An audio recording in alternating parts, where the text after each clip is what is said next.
कभी सोचा है कि जो महान लीडर्स होते हैं या जो लोग जिंदगी में कुछ बड़ा कर जाते हैं, उनमें और एक आम इंसान में क्या फर्क होता है? इसका जवाब पता है कहां छिपा है? फ्रेडरिक नीचे के एक बहुत ही पावरफुल आइडिया में।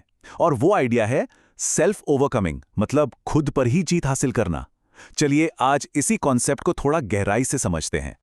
तो सबसे पहले एक सवाल, किसी भी इंसान की जिंदगी का सबसे बड़ा दुश्मन कौन होता है? कोई दूसरा इंसान, समाज के बनाए हुए नियम, या फिर कुछ और ही है? नीत्शे का जवाब बड़ा हैरान करने वाला है। वो कहते हैं कि असली दुश्मन कोई बाहर नहीं है, बल्कि हमारे अंदर ही है। हमारा वो वर्जन जो हम कल थे। असली लड़ाई, असली जंग दुनिया से है ही नहीं, वो तो हमारे अपने अंदर चल रही है। इस अंदर की लड़ाई को और बेहतर तरीके से समझने के लिए चलिए कियान की कहानी देखते हैं। अब कियान कोई भी हो सकता है, हम में से कोई भी। उसके अंदर ना दो आवाजें हैं, दो अलग अलग वर्जन जो हमेशा एक दूसरे से लड़ते रहते हैं। देखिए, एक तरफ है हमारा कमजोर सेल्फ, वो हिस्सा जो कहता है अरे छोड़ो, आराम करो, जो काम टालता रहता है और बस दूसरों से वैलिडेशन चाहता है। और फिर दूसरी तरफ है हमारा खतरनाक सेल्फ, वो हिस्सा जिसमें अनुशासन है, क्लैरिटी है और आगे बढ़ने की एक जबरदस्त भूख है। और ये लड़ाई, ये खींचतान हमारे अंदर हर पल, हर एक सेकंड चलती रहती है। नीचे की ये बात थोड़ी चौंकाने वाली है। वो कहते हैं ज्यादातर लोग अपनी कमजोरियों के साथ ही ये दुनिया छोड़ जाते हैं। क्यों? क्योंकि वो कभी अपने अंदर छिपी उस असली ताकत को, उस खतरनाक सेल्फ को अनलॉक ही नहीं कर पाते। इससे हमें यह समझ आता है कि ये अंदर की लड़ाई जीतना कितना ज्यादा जरूरी है। तो सवाल ये है कि हमारा ये जो कमजोर सेल्फ है, ये अक्सर जीत क्यों जाता है? हमारे अंदर का ये दुश्मन इतना ताकतवर आखिर है कैसे? चलिए इसके पीछे की साइकोलॉजी को थोड़ा समझते हैं। आखिर ये लड़ाई इतनी मुश्किल क्यों लगती है? ऐसा क्यों होता है कि सब कुछ जानते हुए भी कि सही क्या है, हम अक्सर वही आसान वाला रास्ता चुन लेते हैं? इसकी वजह है हमारी कमजोरी के कुछ पहरेदार, जैसे कि आराम की लत, जो हमें आगे बढ़ने ही नहीं देती, ध्यान भटकाने वाली चीजें जो हमें सच से दूर रखती हैं, दूसरों से खुद को कंपेयर करना जिससे हम बेकार महसूस करते हैं, और अकेले रह जाने का डर जो हमें हिम्मत वाले फैसले लेने से रोक देता है। जैसा कि नीत्शे ने कहा था, ग्रोथ में दर्द होता है, इसीलिए लोग आराम में रहना पसंद करते हैं। सच तो यही है, यही वो जड़ है जिसकी वजह से ज्यादातर लोग अपने कमजोर सेल्फ के जाल से कभी बाहर ही नहीं निकल पाते।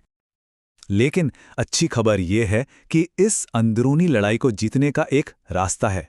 नीचे हमें सिर्फ प्रॉब्लम नहीं बताते, बल्कि उससे लड़ने का एक पूरा एक्शन प्लान भी देते हैं। तो चलिए अब उस रास्ते पर आगे बढ़ते हैं। नीत्शे का एक बहुत मशहूर कोट है, वो बनो जो तुम हो। अब इसका मतलब ये नहीं है कि जैसे हो बस वैसे ही रह जाओ, नहीं। इसका असली मतलब है कि मेहनत करके, खुद को तराश कर अपना सबसे बेस्ट वर्जन बनो। और ये बदलाव एक रूपक मृत्यु से शुरू होता है। मतलब हमें जानबूझकर अपने उन हिस्सों को खत्म करना होगा जो हमें पीछे खींचते हैं, जैसे हमारा ईगो, हमारा डर और हमारे बहाने। एक नए और बेहतर सेल्फ को जन्म देने के लिए पुराने सेल्फ को तो मरना ही होगा। तो सवाल उठता है कि ये करें तो करें कैसे? इसके लिए एक तरह का 6 स्टेप का फ्रेमवर्क है।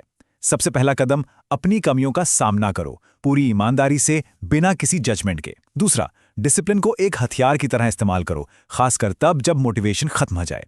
तीसरा, रोज छोटे छोटे सही काम करके अपनी एक नई पहचान बनाओ। चौथा, दर्द को गले लगाओ, उससे भागो मत, क्योंकि बदलाव की यही कीमत है। पांचवा, अपने ईगो को साइड में रखकर कड़वा सच सुनने की हिम्मत पैदा करो। और छठा और सबसे जरूरी, जिम्मेदारी लो। मेरे साथ ही ऐसा क्यों होता है, ये सोचना बंद करो और ये सोचो कि मैं अब क्या कर सकता हूं। नीत्शे के ही शब्दों में कहें तो महान बनने के लिए अपने अंदर के उस छोटे इंसान को दफनाना ही पड़ता है। यही वो रूपक मृत्यु है जो हमें आगे बढ़ने के लिए चाहिए। और हां, एक बात याद रखना बहुत जरूरी है, खुद पर जीत पाना कोई मंजिल नहीं है कि एक बार पहुंच गए और काम खत्म। नहीं, ये एक रोज की लड़ाई है, एक डेली बैटल। जीत हर उस पल में छुपी होती है जब हम कोई फैसला लेते हैं, जैसे कियान ने आसान बहाने चुनने की जगह मुश्किल सच को चुना। जिस पल उसने अपनी सेफ नौकरी छोड़कर एक क्रिएटर बनने का मुश्किल रास्ता चुना, बस उसी पल उसके एक नए और ताकतवर सेल्फ का जन्म हो गया। तो इस बात को हमेशा याद रखिए, खुद पर काबू पाना कोई एक दिन की जीत नहीं है, ये एक रोज की लड़ाई है। हर दिन हमें ये चुनना होता है कि हम अपनी कमजोरियों को हराएंगे या फिर उनसे हार मान लेंगे। और अंत में यही सवाल हम सबके सामने आके खड़ा हो जाता है, जिसे हर किसी को खुद से पूछना चाहिए। आज कौन सा वर्जन जीतेगा, कमजोर सेल्फ या खतरनाक सेल्फ? फैसला हर दिन हमारा अपना होता है।